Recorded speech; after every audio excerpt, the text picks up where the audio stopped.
नमस्ते दोस्तों, उम्मीद है कि आप सब ठीक होंगे। चलिए आज बात करते हैं माता दुर्गा द्वारा शुंभ और निशुंभ के वध की।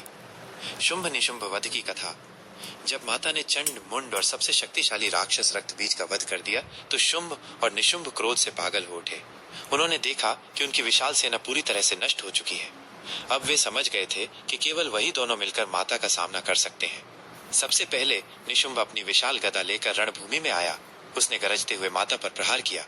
माता ने अपनी तलवार से उसकी गदा को बीच से काट दिया। निशुंभ ने तुरंत दूसरा अस्त्र उठाया, एक भयानक शक्ति, जिसे उसने माता की ओर फेंका। माता ने अपनी शक्ति से उस शक्ति को भी नष्ट कर दिया। दोनों के बीच भयंकर द्वंद्व युद्ध शुरू हो गया।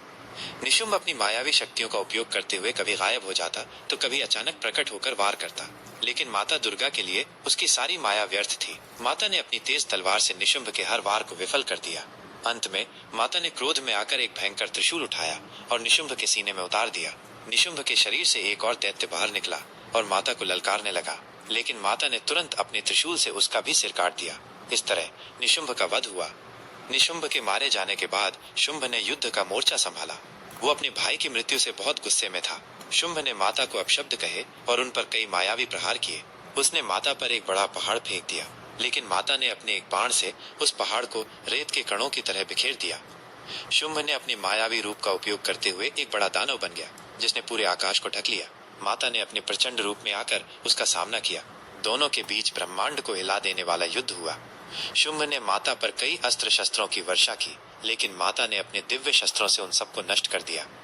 जब शुंभ को लगा कि वो अपनी शक्ति से माता को नहीं हरा पाएगा, तो उसने एक महामाया का जाल बिछाया। वह माता को मोहित करने की कोशिश करने लगा, लेकिन माता ने अपनी योग माया से उसकी सारी कोशिशों को बेकार कर दिया। अंत में माता दुर्गा ने शुंभ से कहा, अब तुम्हारी मृत्यु निश्चित है। तुम अपनी सारी शक्तियों का उपयोग कर चुके हो। माता ने अपना सिंहनाद किया, जिससे शुंभ भयभीत हो गया। माता ने अपने त्रिशूल को शुंभ के सिर पर जोरदार प्रहार किया, जिससे उसका सिर धड़ से अलग होकर दूर जा गिरा। इस तरह अहंकारी और शक्तिशाली शुंभ का भी अंत हुआ।